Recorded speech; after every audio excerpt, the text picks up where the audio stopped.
یه روز تعدادی از قورباغه ها داشتن از یه جنگل رد می شدن. 2 تا از این قورباغه ها چاهی که جلوی راهشون بود رو نمی بینن و می افتن توی این چاه.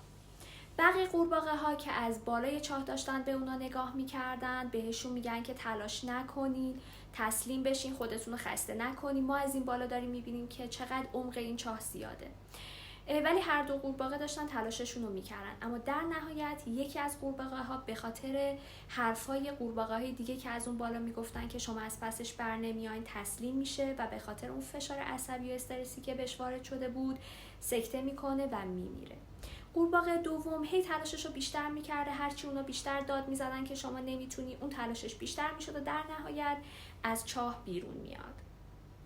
قورباغه های دیگه بهش میگن تو تمام این مدت نمیشنیدی ما چی بهت میگیم، ما که همش بهت میگفتیم تو نمیتونی از پسش بر بیای. و متوجه میشن که این قورباغه ناشنوا بوده و تمام این مدت فکر میکرده که بقیه قورباغه ها دارن بهش امید میدن و تشویقش میکنن که میتونه از پسش بر بیاد.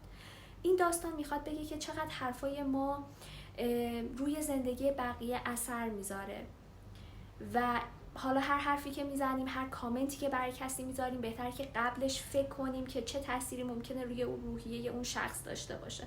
شاید اون شخص به ما نشون بده که حالش خیلی خوبه، از همه چیز راضیه، اما در درونش این نباشه و این باعث یک تلنگری و یک محرکی برای زندگی اون باشه و حرف ما ممکنه تفاوتی بین مرگ و زندگی بقیه باشه. پس مراقب حرفایی که به هم میزنیم باشیم.